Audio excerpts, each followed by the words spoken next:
Hello everyone, Shinto Bean here, playing some more Warhammer Combat Cards campaign mode, here with the single campaign of the week. This time we're playing as Orcs against Chaos. And there have been two sets of mission rewards. The first set just expired. It was centered around the Bad Moons, but I didn't really care much for the rewards because I already had more copies than I need for those cards. However, the second set of missions is much more interesting because we get a brand new card, the Goth Clan Luda. And I'm a big fan of this model. I really love the Ludas, and I think they did a good job with it because it has a good ranged attack. All of its ranged upgrades are actually for the range damage, pretty much. And then it has Barrage for its trait, all for the very cheap cost of 12 points. So each card with the Goth keyword will increase your score for this, getting the rewards more quickly. So if you're going for a pure keyword deck for the Goth clan, I think Boss Ghazghkull is definitely one of the best options. You can see here, this build here is very similar to what I used in rank mode with Boss Ghazghkull, and it is very effective. They synergize very well together. However, Boss Ghazghkull I think gets a little too much attention these days, so for this campaign match I am going to go with Ghazghkull Thraka. This is the setup that got me to level 31 without any losses so far, and it's been pretty fun. Ghazghkull Thraka, along with a ranged set of bodyguards. Pretty much all these vehicles in here are ranged, and Chaos have a couple strong ranged units, but overall they have more focus on melee and psychic, so I think ranged is pretty effective against them. And of course the advantage of using Ghazghkull Thraka is his massive melee attack, which you can use to OTK the enemy warlord. It's just incredibly powerful. So let's go ahead and deploy and see how we do against this AI. And the one downside with Ghazghkull Thraka is that his special rule does not help your bodyguards one bit, unlike any of the other orc warlords. So it's really up to the strength of your bodyguards, their innate strength, to be able to fight their way through the enemy bodyguards and try to get the enemy warlord on the field by the time you are deploying your own warlord.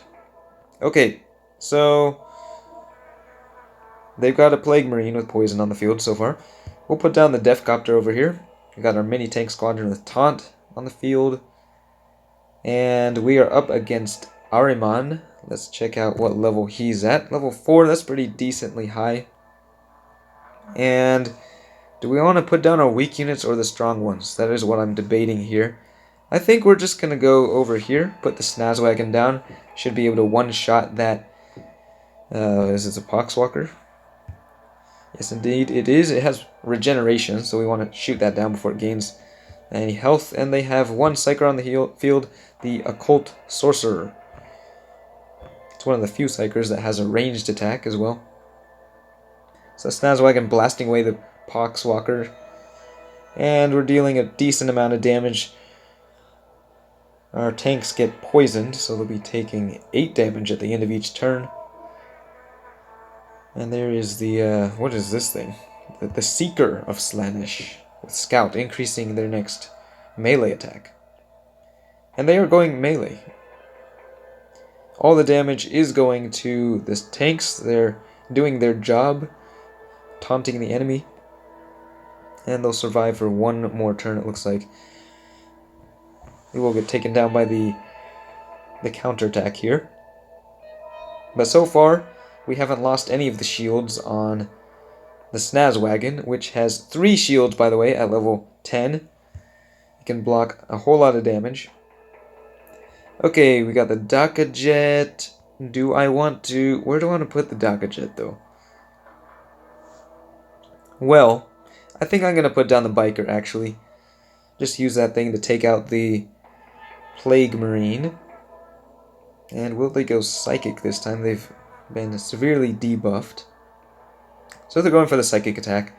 And we can continue with our ranged onslaught here. Of course, if we were playing as Captain Badrock, we'd be getting a lot of extra damage in through the additional attacks, but so far, it's been going quite smoothly.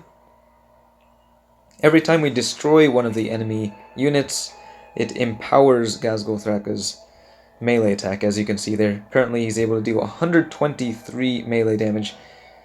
And they've got a demon over here, the Blood Crusher, as well as an Obliterator in the center. So they've got a mix of all three attack types on the field.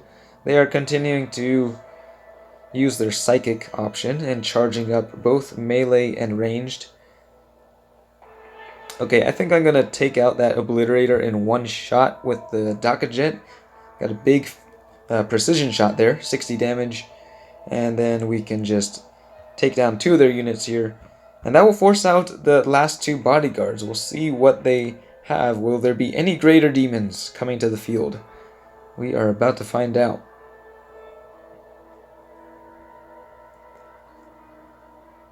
Okay, just a regular sorcerer there. And then there is a greater demon. That's what we're talking about. 120 damage. That's a level 8 Bloodthirster. That is huge. And in one hit, it takes out the Daka Jet. That was very painful. That escalated very quickly.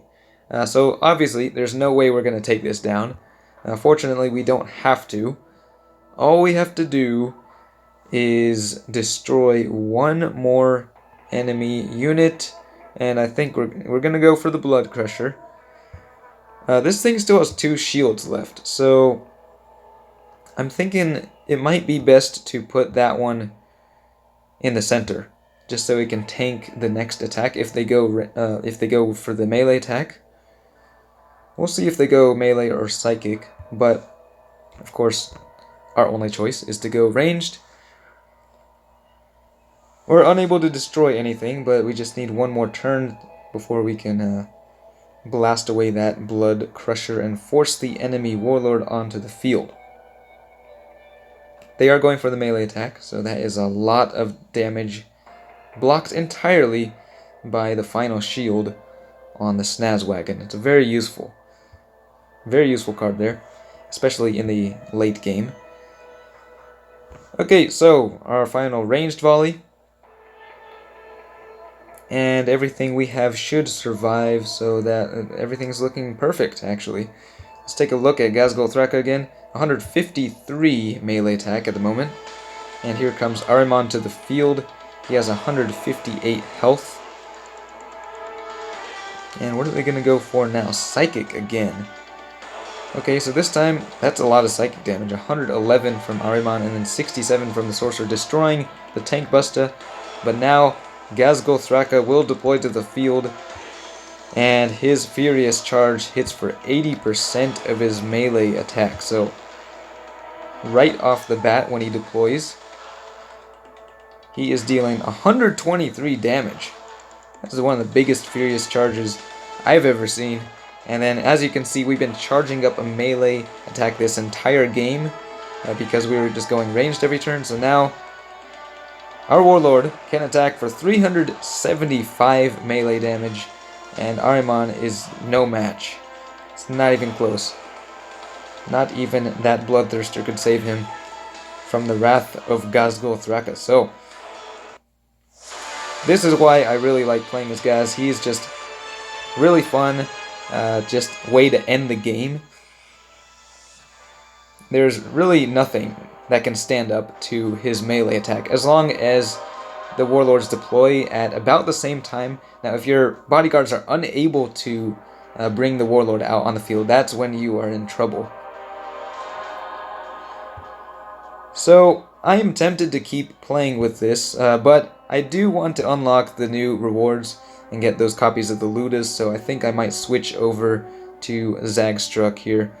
But let me know which of the Orc warlords is your favorite, and what kind of setup you think works best against the Chaos. That's it for this campaign. Thanks for watching, and I will see you next time.